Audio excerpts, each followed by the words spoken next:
Hello everybody, welcome to another video, and I hope everyone is well and you're looking forward to Christmas. Today's video is going to be, I suppose, a little bit of a ramble and a chat, and I just wanted to have a discussion about how I'm approaching my sort of renewed Arthurian project. Now, those of you who have been watching the channel for quite a long time will know that I did have an Arthurian force which I created for Dux Britanniarum and I used for Dux a few years ago, and I haven't really done much else with it since. However, a couple of things have got me to get that box out again and just consider how I'm going to use it.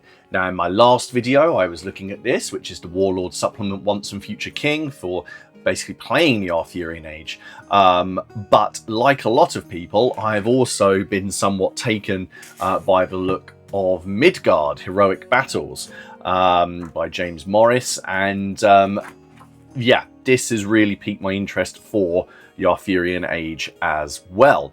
Now, Midgard can be used for fantasy battles and mass historical battles, and it's very much a sandbox system, and I'm not looking at it as an alternative to Hail Caesar. I enjoy Hail Caesar a lot. It's probably one of my biggest go-to games.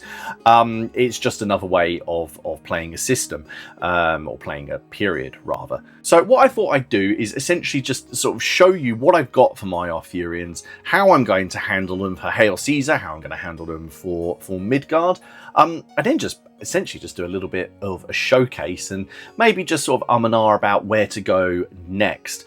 It should be said that for Midgard as well, obviously you can use this for other things such as medieval stuff, Wars of the Roses, 100 Years War, Troy, all sorts, and there are people making loads and loads of lists as well. Once and Future King here is solely set in the Dark Ages, in the early medieval Arthurian period, so a lot of the work is already done in this. Now, this isn't a comparison between the two. This isn't a review. I'm not going, oh, this one's better than this or this one's better than this. That's not it. I want to show you my models and how I'm going to get the most out of them for playing both systems. So yeah, let's have a look. Right, now I should probably preface this by saying I haven't played a game of Midgard yet. I've watched the battle reports, and the battle reports on the Two Fat Lardies channel when they were sort of gearing up for the release were based around Arthur, which is what I'd already started to, think about. And it does help that James Morris, the author of Midgard, did author the Warhammer Ancient Battles Age of Arthur set. Now, if you want to go and take a look at an extended chat with James Morris, we had him on the Plastic Crack podcast a few weeks ago, where it was one of, I think it was the most successful one we've had. I think it was the most number of viewers we've ever had, and we clocked in over 200 people live. Go over, check it out. I'll leave a link to it down below. Now, I also have thought about Midgard for Middle-earth gaming, which I know a lot of people have done, but we'll cross that bridge when we come to it. These are my Arthurians to date, and I have enough stuff here, plus I've got another one behind me that won't fit in here yet, to make a small playable force. I'm just waiting for a couple of other people, including Robin, to just bring his forces up to scratch, and we'll be playing some small games of Midgard. But I think with what I have here as well, I can do some stuff with Hail Caesar, again, quite small. So what I'm going to do is grab all this out of the box, and I'll show you what I have. Right, so here we are. This is, actually, I still have a few more things, but those are currently being painted. But this is everything I have painted up for my Arthurian force so far. Now, it is small, but I think it's more or less a really good building block. And I think I've only got to add a few things into this to have a decent size Midgard force, and probably add maybe this as much again to have a decent playable size for Hail Caesar. So this is the big thing. Now, when I was playing for Dux, I used these Gripping Beast Late Romans as my Arthurians. I had a very set image in my head of what I wanted. Now, I'm a really big fan of the Bernard Cornwell books, the Warlord Chronicles, which are all about Arthur. In fact, hang on a second. Here we go. I've dug out my copy of The Winter King. This is the original. This is the first edition, and I am giving it another good read. But in there are what Bernard Cornwell did was he split up all the different not nationalities, but all the different areas of the country, and gave them very distinctive looks. And one of the ones that I really enjoyed was Gwent, and they had this. They were still very Romanized, and I really like that. And what I've done is I've got these troops, and then I've done a sprinkling of more sort of typical looking Arthurian models from other ranges, such as Victrix, Warlord. I got other Gripping Beast ones in here as well, just to sort of pep things up a little bit. And I think it works really, really well.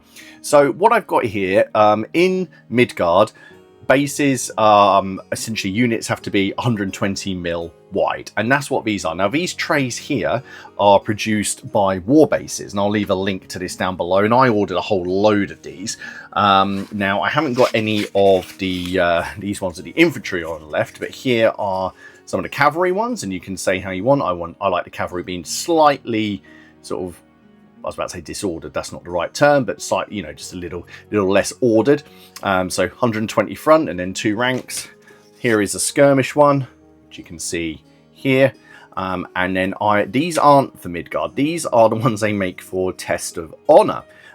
So just a free slaughter. But in Midgard, and obviously in Hail Caesar, you have command bases.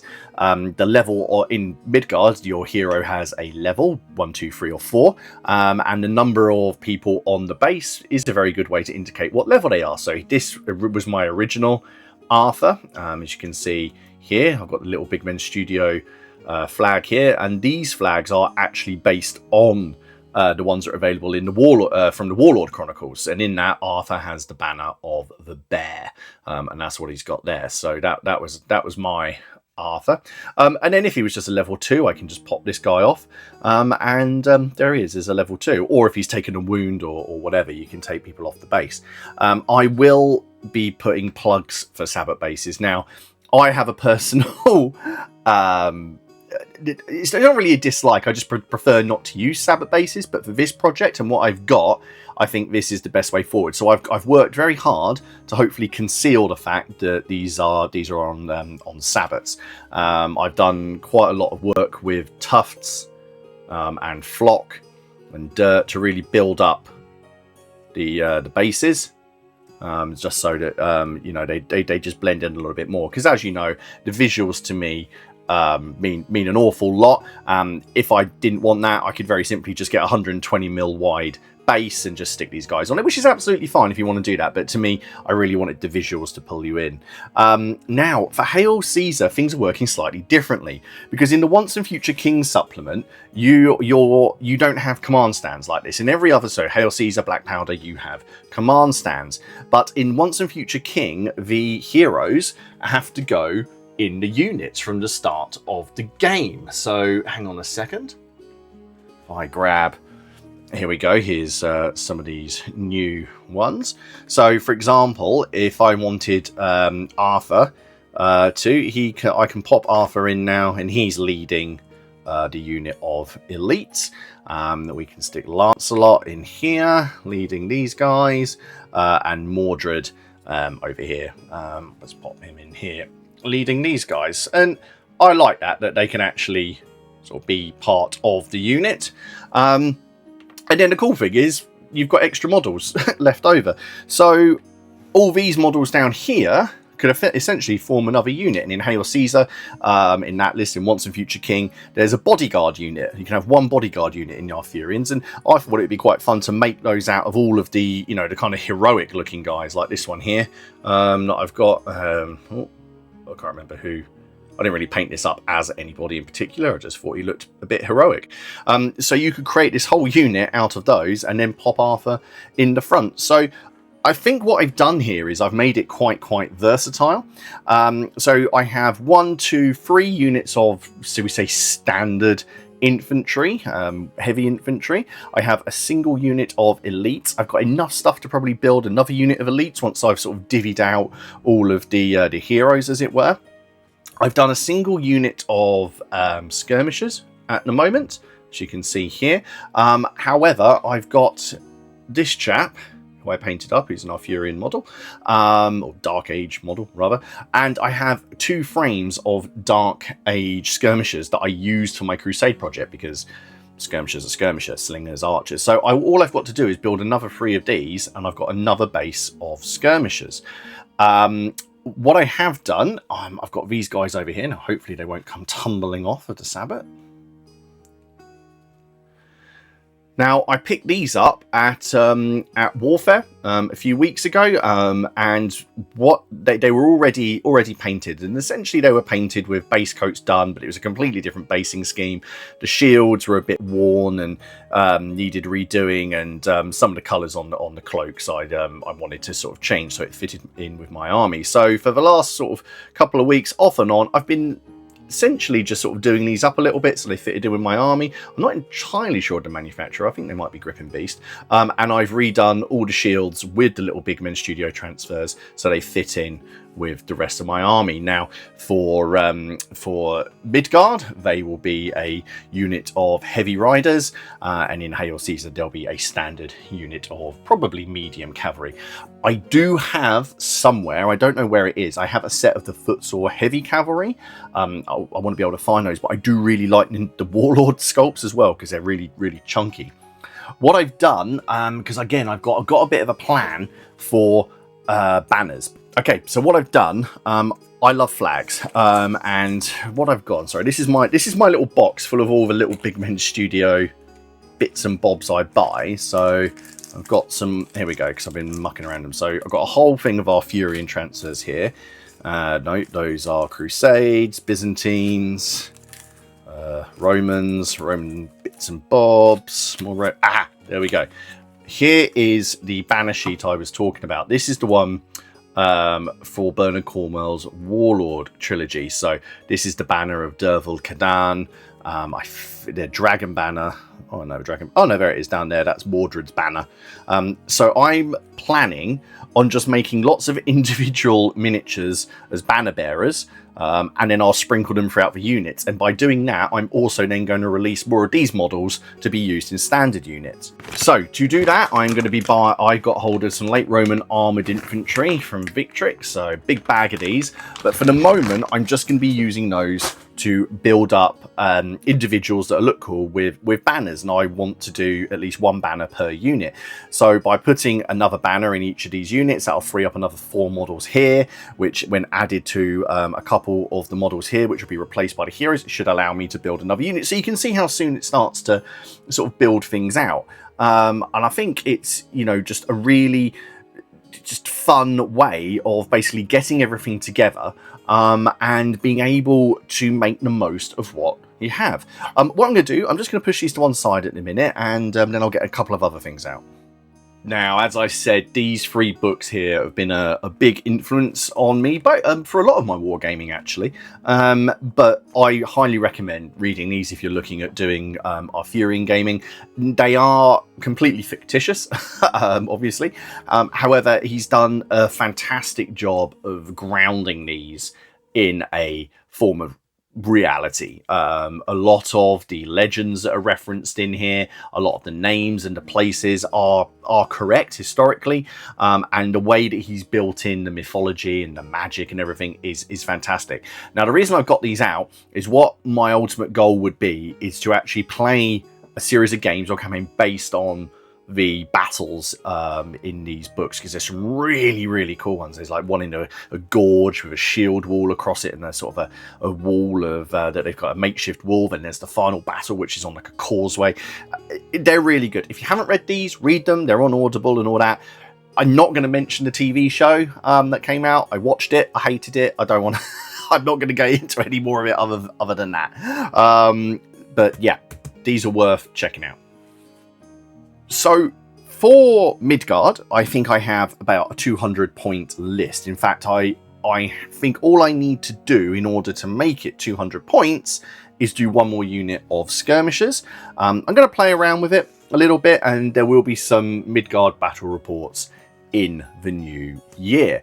Now, how am I going to do this for Hail Caesar? Well, very simply, because that is it. That is a unit in Midgard. Hail Caesar, you'll know, is all based on frontages. Now, I normally have a frontage of 180 mil for standard units. For this one, I'm not going to beat around the bush. I'm very simply just going to do this. And there's a unit. That's it. There we go, and it's just going to make my life a lot easier. Now, it does mean that essentially Hail Caesar will be double the size of the stuff I'm using for Midgard. But again, if you watch my last video, the battles at this period, we're not talking massive affairs. So a division having only about 3 units is absolutely fine. So look, there's 2 units. I'll obviously try and make the models match up a little bit more. And, you know, here's some cavalry. So there is, hang on, let me pop the skirmishers over there. That is a division. There, that's it. Now I've got enough spares over here to start building up another. So that's a division. Lancelot's down here leading the way. There we go. All I need is another 2 or 3 like this. And we're ready to go. So I'm well on the way to really building that out. And I think once I have 2 of these going, we'll be having some Hail Caesar games as well. So, for example, this can still be a small unit in Hail Caesar, and one of these bases can just be small. So 1 base small, 2 bases standard. And if I wanted to, don't know why I'd want to, but if I wanted to, let's just pop this over here like this. I will be going, there we go, 3 bases, and we've got a large unit. I just like simplifying things, and I think it just makes my wargaming a little bit more palatable for myself. I can just look at things and see these building blocks and go, okay, well, I can have a large Midgard game, or I can have a small Hail Caesar game. I think Hail Caesar works at a lot of scales. It's a system I really enjoy. I've got loads of random Arthurians lying around to paint up. Robin's building up Saxons. I've got another friend who's looking at doing some Welsh. I was thinking about potentially doing some Welsh. I was thinking about maybe just picking up a box of Gripping Beast and doing a Welsh unit. Now in Midgard, because Midgard's more of a sandbox, I can just build that unit up myself and decide how it's going to act.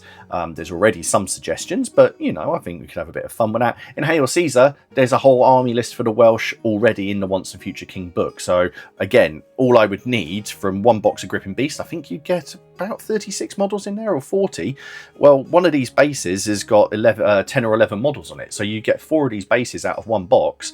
That's 4 bases for Midgard, 2 units for Hail Caesar, add in a commander, and that's an allied division. There we go. So anyway, guys, here we are. Let me know what you think. We're going to have some games of Midgard in the new year, starting with a smallish game. We are going to be using points, so it's going to be about 200 points for our first game, and then maybe the next game 250, building up to 300. And I kind of like where sort of the number of units and everything sits at around about 300 points. I think that looks quite good. For Hail Caesar, as soon as we've got basically 2 divisions worth, we'll start playing. We're not going to let that stop us, and I'm really keen to try out some of the campaigns there. So next year, hopefully, you're going to see quite a few battles. I'm looking at using Midgard for other things as well, but it's all going to be based on how the initial stuff goes. That doesn't mean I'm not playing Hail Caesar. I've got plenty of Hail Caesar stuff coming up, and Black Powder and Pike and Shot and all of that. But everything just comes down to time, because there's only so many games. Well, actually, I should change that. There are many games, but only so much time. But as you can see, well stocked. For Arthurian stuff, go and check out war bases. These are really cool, make life very easy, and hopefully we'll be ready to go with lots of nice banners across here by the time of the first game. Anyway, guys, thanks for watching. Sorry it was just a bit of a ramble, but let me know what you think. Always happy to have a chat with you guys, and I will see you guys all again soon in the next one, where we're probably going to be looking at another medieval set and another couple of war bands that I've built up. But until then, take care of yourselves, and I will see you all soon. Bye bye.